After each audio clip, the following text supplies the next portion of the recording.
10th class ಮುಗಿದ್ಮೇಲೆ ಮುಂದೆ ಏನು ಮಾಡಬೇಕು? 12th ಕ್ಲಾಸ್ ಮುಗಿದ್ಮೇಲೆ ಮುಂದೆ ಏನು ಮಾಡಬೇಕು? ಯಾವ್ಯಾವ ಸ್ಟ್ರೀಮ್ ಇದೆ? ಸೈನ್ಸ್ ಮಾಡಿದರೆ ಏನು ಲಾಭ ಇದೆ? ಆರ್ಟ್ಸ್ ಮಾಡಿದರೆ ಏನು ಲಾಭ ಇದೆ? ಕಾಮರ್ಸ್ ಮಾಡಿದರೆ ಏನು ಲಾಭ ಇದೆ? ಅದೇ ರೀತಿ ಡಿಪ್ಲೊಮಾ ಮಾಡೋದ್ರಿಂದ ಏನು ನಿಮಗೆ ಬೆನಿಫಿಟ್ ಸಿಗುತ್ತೆ? ಈ ರೀತಿ ನಿಮಗೆ ವೇರಿಯಸ್ ಕನ್ಫ್ಯೂಷನ್ ಇರುತ್ತೆ. ಈಗ 10th ಇರೋ ಸ್ಟೂಡೆಂಟ್ಗೆ ಏಜ್ ಎಷ್ಟು ಇರುತ್ತೆ? 15, 16 ಏಜ್ ಇರುತ್ತೆ. ಅವ್ರಿಗೆ ಮುಂದೆ ತಮ್ಮ ಕರಿಯರ್ ಫುಲ್ ಲೈಫ್ ಟೈಮ್ ತನಕ ಹೆಲ್ಪ್ ಆಗೋದು, ಕರಿಯರ್ ಯಾವ್ದಿದೆ ಅದನ್ನ ಸೆಲೆಕ್ಟ್ ಮಾಡಂತ ಹೇಳಿದಾಗ ಕನ್ಫ್ಯೂಷನ್ ಆಗ್ಬೋದು, ಕಾಮನ್.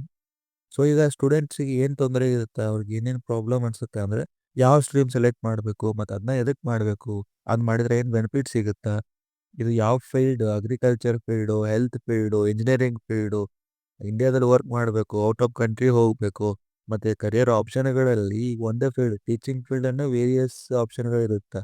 ಅದೇ ರೀತಿ ಈಗ ಸೆಕ್ಯೂರಿಟಿ ಅಂತ ತಗೋತೀವಿ, ಪೊಲೀಸ್ ಅದ, ಮಿಲ್ಟ್ರಿ ಒಳಗನು ನೀವು ಏರ್ಫೋರ್ಸ್ ನೋಡ್ಬೋದು, ಹಾಗೂ ಲ್ಯಾಂಡ್ ಫೋರ್ಸ್ ಆಗಲಿ, ಆಮೇಲೆ ನೇವಿ ಆಗಲಿ, ಈ ರೀತಿ ಮತ್ತು ಪ್ಯಾರಾಮಿಲಿಟ್ರಿ ಬರುತ್ತೆ, CRPF, BSF, ITBP, ಭಾಳಷ್ಟು ಆಪ್ಷನ್ ಇರುತ್ತೆ. ಸೊ ಅದರಲ್ಲಿ ನಮಗೆ ಯಾವ್ದು ಬೆಸ್ಟು? ನಾನು ಸೆಕ್ಯೂರಿಟಿಯಲ್ಲಿ ಹೋಗ್ತೀನಿ, ಬಟ್ ಸೆಕ್ಯೂರಿಟಿ ಒಳಗೆ ಪೊಲೀಸ್ ಆಗಲು, ಮಿಲ್ಟ್ರಿ ಹೋಗಲು, ಈ ರೀತಿ ಕನ್ಫ್ಯೂಷನ್ ಎಲ್ಲ ಸ್ಟೂಡೆಂಟ್ಸ್ಗಳಿಗೆ ಇರುತ್ತೆ. ಸೊ ಅದಕ್ಕೆ ಒಂದು ಸೊಲ್ಯೂಷನ್ ಅಂತ ಇರಬೇಕಲ್ಲ. ಸೊ ಅದಕ್ಕೆ ಸೊಲ್ಯೂಷನ್ ಅಂದ್ರೆ ಕರಿಯರ್ ಕೌನ್ಸಿಲಿಂಗ್. ಸೊ ಅದ್ರ ಬಗ್ಗೆನೇ ನಾವು ನಿಮ್ಗೆ ಈ ವಿಡಿಯೋದಲ್ಲಿ ಮಾಹಿತಿನ ಕೊಡ್ತೀವಿ.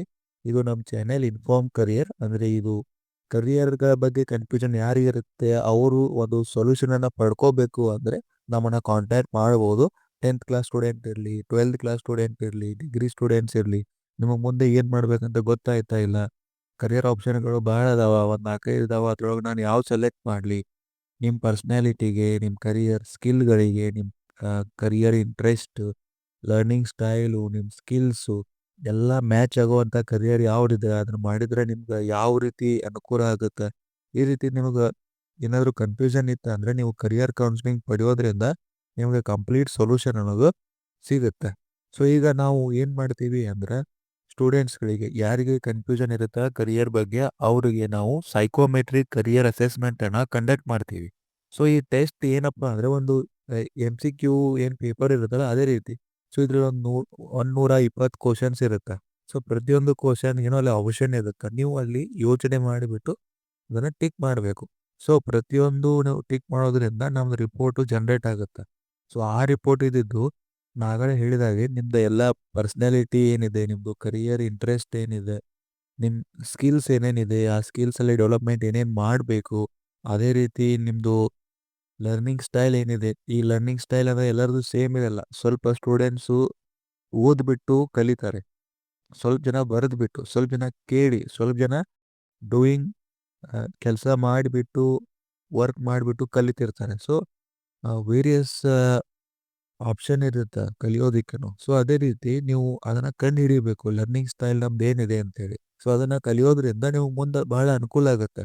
ಈಗ ಕರಿಯರ್ ಪ್ಲ್ಯಾನು 10th ಮುಗಿದ ತಕ್ಷಣ ನಾವು 11th 12th ಆರ್ಟ್ಸ್ ಅನ್ನೋ ಸ್ಟ್ರೀಮನ್ನು ಸೆಲೆಕ್ಟ್ ಮಾಡ್ತೀವಿ. ಬಟ್ ಆ ರೀತಿ ಯೋಚನೆ ಮಾಡಬಾರ್ದು. ನೀವು ಜಸ್ಟ್ ಮುಂದಿನ 2 ವರ್ಷ ಅಂತ ಯೋಚನೆ ಮಾಡಬಾರ್ದು. ಮುಂದೆ 10 ವರ್ಷ 20 ವರ್ಷ ತನಕ ನಿಮ್ಮ ಕರಿಯರ್ ಒಳಗೆ ನೀವು ಫೈನಲಿ ಯಾವ ಜಾಬ್ಗೆ ಹೋಗಿ ಸೇರ್ತೀರಿ, ಆ ಜಾಬಲ್ಲಿ ನಿಮ್ದು ಏನು ಪ್ರೊಫೈಲ್ ಇರುತ್ತೆ ಅದನ್ನೆಲ್ಲ ನೀವು ಮೊದಲೇ ಪ್ಲ್ಯಾನ್ ಮಾಡಿಬಿಟ್ಟು ನಿಮ್ಮದು ಕರಿಯರನ್ನು ಸ್ಟಾರ್ಟ್ ಮಾಡಬೇಕು. ಜಸ್ಟ್ ಫಾರ್ 12th ಕ್ಲಾಸಿಗೆ ಆಮೇಲೆ ಡಿಗ್ರಿ ಸಲುವಾಗಿ ಈ ರೀತಿ ನೀವು ಜಿಗ್ಜಾಗಾಗಿ ನೀವು ಪ್ಲ್ಯಾನ್ ಮಾಡೋದ್ರಿಂದ ತುಂಬ ಪ್ರಾಬ್ಲಮೆಟಿಕ್ ಆಗುತ್ತೆ. ಸೊ ನೀವು ಏನು ಮಾಡಬೇಕು, ಈಗ ಫಾರ್ ಎಕ್ಸಾಂಪಲ್ ಈಗ ಯಾರೋ ಒಬ್ಬರು ಪೊಲೀಸ್ ಆಗಬೇಕಂತೇಳಿ ತಮ್ಮ ಕರಿಯರ್ ಗುರಿನ ಸೆಟ್ ಮಾಡಿದ್ರೆ ಅಂದರೆ ಅವರು ಈಗ ಪ್ಲ್ಯಾನ್ ಸ್ಟಾರ್ಟ್ ಮಾಡ್ತಾರೆ ಅಂದರೆ ಈಗಿಂದನ ಆ ಪೊಲೀಸ್ ಜಾಬ್ಗೆ ಏನೇನು ಅನುಕೂಲ ಆಗುತ್ತೆ, ಏನೇನು ಸ್ಕಿಲ್ಸ್ ಬೇಕು, ಪರ್ಸ್ನಾಲಿಟಿ ಬೇಕು, ಬಾಡಿ ಫಿಟ್ನೆಸ್ಸು ಏನೇನು ಬೇಕು ಅದನ್ನೆಲ್ಲ ಈಗಿಂದನೇ ಸ್ಟಾರ್ಟ್ ಮಾಡ್ಕೊತ ಹೋಗ್ಬೋದು. ಸೊ ಆ ರೀತಿ ನೀವು ಪ್ಲ್ಯಾನ್ ಮಾಡೋದ್ರಿಂದ ನೀವು ನಿಮ್ಮ ಗೋಲಿಗೆ ಹೋಗಿ ಈಸಿಲಿ ರೀಚ್ ಆಗ್ತೀರಿ, ಪ್ರಾಬ್ಲಮ್ ಜಾಸ್ತಿ ಬರಲ್ಲ. ಅದಕ್ಕೆ ಕರಿಯರ್ ಕೌನ್ಸಿಲಿಂಗ್ ಮಾಡೋದ್ರಿಂದ ನಾವು ಅದನ್ನೆಲ್ಲ ನಿಮಗೊಂದು ಕರಿಯರ್ ಪಾತ್ ಅಂತೇಳಿ ಪ್ಲ್ಯಾನ್ ಮಾಡಿ ಕೊಡ್ತೀವಿ. ಸೊ ಕರಿಯರ್ ಪಾತಲ್ಲಿ ನಾವು ಏನು ಮಾಡ್ತೀವಿ, 10th ಆದಮೇಲೆ 11th ಆ್ಯಂಡ್ 12th ಏನು ಮಾಡಬೇಕು, ಆಮೇಲೆ ಡಿಗ್ರಿ ಏನು ಮಾಡಬೇಕು, ಆಮೇಲೆ ಯಾವ ರೀತಿ ಸ್ಕಿಲ್ಗಳನ್ನು ನೀವು ಎನ್ಹಾನ್ಸ್ ಮಾಡ್ಕೋಬೇಕು, ಥ್ರೂಔಟ್ ದ ಜರ್ನಿ ನಾವು ನಿಮಗೆ ಹೆಲ್ಪ್ ಮಾಡ್ತೀವಿ. ಸೊ ನಿಮ್ಗೆ ಆ ರೀತಿ ಏನಾದರೂ ಗೈಡೆನ್ಸ್ ಬೇಕು, ನಿಮಗೆ ಕರಿಯರಲ್ಲಿ ಇಂಪ್ರೂವ್ಮೆಂಟ್ ಮಾಡ್ಕೋಬೇಕು ಅಂದರೆ ನೀವು ನಮ್ಮನ್ನ ಕಾಂಟ್ಯಾಕ್ಟ್ ಮಾಡ್ಬೋದು. ಸೊ ನಾವು ಸೈಕೋಮೆಟ್ರಿಕ್ ಕರಿಯರ್ ಅಸೆಸ್ಮೆಂಟನ್ನು ಕಂಡಕ್ಟ್ ಮಾಡ್ತೀವಿ. ಅದು ರಿಪೋರ್ಟ್ ಜನ್ರೇಟ್ ಆಗುತ್ತೆ, ಅದಕ್ಕೆ ನಾವು ಕಾಂಪ್ರಿಹೆನ್ಸಿವ್ ಕರಿಯರ್ ರಿಪೋರ್ಟ್ ಅಂತ ಕರಿತೀವಿ. ಆ ರಿಪೋರ್ಟನ್ನು ತೊಗೊಂಡ್ಬಿಟ್ಟು ಅದರಲ್ಲಿ ನೀವು ನೋಡ್ಬೋದು, ಅದರಲ್ಲಿ ನಿಮ್ಮದು ಪರ್ಸ್ನಾಲಿಟಿ ಸ್ಕೋರ್ ಕೊಟ್ಟಿರ್ತೀವಿ, ನಿಮ್ಮ ಸ್ಕಿಲ್ ಸ್ಕೋರನ್ನು ಕೊಟ್ಟಿರ್ತೀವಿ. ಸ್ಕಿಲ್ಲನ್ನು ಅಪ್‌ಸ್ಕಿಲ್ ಮಾಡೋದಕ್ಕೆ ಏನೇನು ಮಾಡಬೇಕು ಅದನ್ನು ಕೂಡ ನಾವು ಮೆನ್ಷನ್ ಮಾಡ್ತೀವಿ. ಆಮೇಲೆ ನಮ್ದು ಒಂದು ಸ್ಟೂಡೆಂಟ್ ಡ್ಯಾಶ್ಬೋರ್ಡನ್ನ ನಿಮ್ಗೆ ಕೊಡ್ತೀವಿ.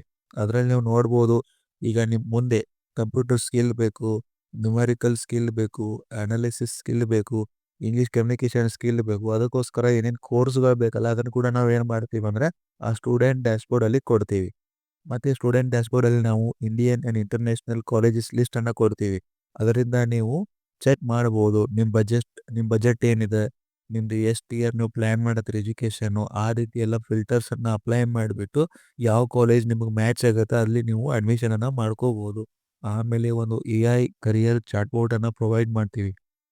ಅಲ್ಲಿ ನೀವು ನಿಮ್ಮ ಕರಿಯರ್ ಬಗ್ಗೆ ಏನೇ ಡೌಟ್ಸ್ ಇದ್ರೂ ಅಲ್ಲಿ ನೀವು ಅದಕ್ಕೆ ಕೇಳ್ಬೋದು. ಆ ಚಾಟ್ ಬೋಟ್ ಏನು ಮಾಡುತ್ತೆ ಅಂದರೆ ನಿಮ್ಮ ಪ್ರೊಫೈಲ್ ಅದಕ್ಕೆ ಮೊದಲೇ ಗೊತ್ತಿರುತ್ತೆ. ಸೊ ಅದಕ್ಕೆ ಮ್ಯಾಚ್ ಆಗುವಂಥ ರಿಸಲ್ಟ್‌ಗಳನ್ನ ಅದು ನಿಮ್ಗೆ ಕೊಡುತ್ತೆ. ಇದರಿಂದ ನಿಮ್ದು ಏನಾಗುತ್ತೆ ಅಂದರೆ ಕರಿಯರ್ ಪ್ಲ್ಯಾನ್ ತುಂಬ ಈಸಿ ಆಗುತ್ತೆ.